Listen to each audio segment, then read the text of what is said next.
साथियों, आज मैं आपसे बात करने आया हूं जो कल केंद्र की सरकार ने, भाजपा सरकार ने जो कैबिनेट में एक फैसला किया है, वन नेशन वन इलेक्शन के बारे में।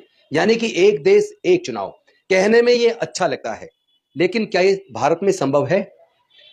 मैं समझता हूं कि डॉक्टर बाबा साहेब अंबेडकर ने बड़े विचार विमर्श के बाद और पूरे देश के संविधानों को पढ़ने के बाद, राज्य, विभिन्न भाषा, संस्कृति, सब का संविधान लिखा और उसमें भारत की चुनावी प्रणाली को बड़े अच्छे से विस्तार से उसमें डिफाइन किया। और भारत में केंद्र का भी चुनाव होता है, अलग अलग राज्यों के भी चुनाव होते हैं, पंचायतों के भी चुनाव होते हैं, जिला परिषद के भी चुनाव होते हैं, अनेकों चुनाव होते हैं, निगम नगर निगम के भी चुनाव होते हैं। तो सवाल यह है कि जो तर्क दिया जा रहा है कि अलग अलग समय पर अक्सर चुनाव होते रहते हैं, कभी एक राज्य कभी दूसरा राज्य, और चुनाव पे पूरा टेंशन होता है, खर्च ज्यादा होता है, एक इकट्ठा चुनाव हो तो खर्च कम होगा। मैं समझता हूं कि जितना खर्चा राजनीतिक पार्टियां इधर उधर चुनाव में दूसरे तरीकों पे खर्च कर देती है, उस हिसाब से चुनावी खर्च कोई बहुत ज्यादा नहीं है।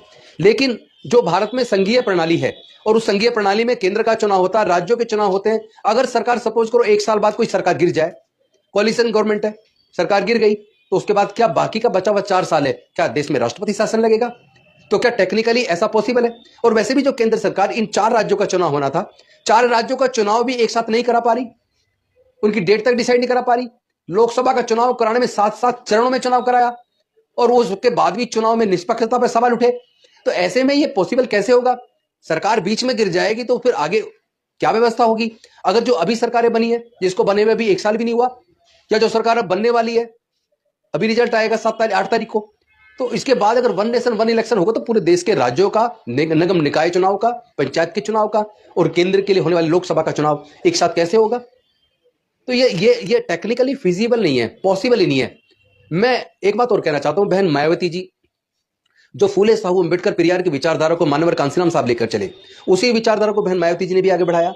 उन्होंने बहुत अच्छे अच्छे दलित प्रेरणा स्थल, डॉक्टर बाबा साहेब अंबेडकर राष्ट्रीय स्मारक लखनऊ में कांसीराम साहब के नाम पे, या माता रमाबाई के नाम पे पार्क, अनेकों चीज ऐसी बनाई जो ऐतिहासिक है, जिनको हम देख के गर्व कर सकते हैं कि हमारे महान नेताओं ने बहुत अच्छी चीज बनाई है, गौरवान्वित करने वाली बनाई है।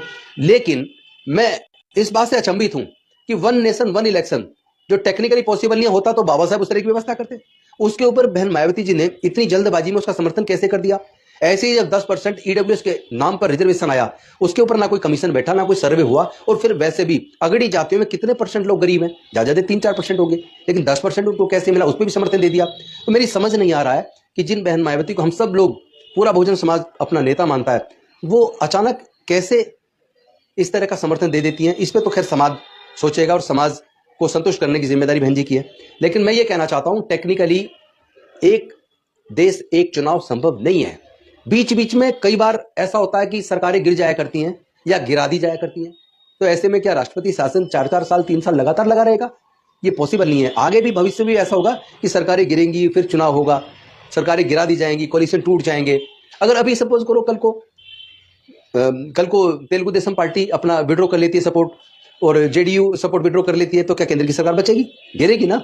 इसी प्रकार अलग राज्यों का कोई अगर सरकार जो कोलिशन से बनी, अगर वो सपोर्ट विड्रॉ कर ले, तो क्या वो सरकार गिरेगी नहीं? तो उसके बाद कैसे, क्या राष्ट्रपति शासन लगेगा? कैसे चलेगा? तो ये टेक्निकली भारत जैसे देश में पॉसिबल नहीं है और मैं इसका विरोध करता हूं। ये केवल ध्यान बांटने की साजिश है। वैसे भी इसके लिए लोकसभा में 2/3 बहुमत चाहिए, राज्यसभा में 2/3 बहुमत चाहिए, 15 राज्यों के सरकारों का बहुमत चाहिए। तो वो तो भारतीय जनता पार्टी सरकार के पास है नहीं, एनडीए के पास है नहीं, गिनती नहीं है। ये केवल ध्यान भटकाने की साजिश है।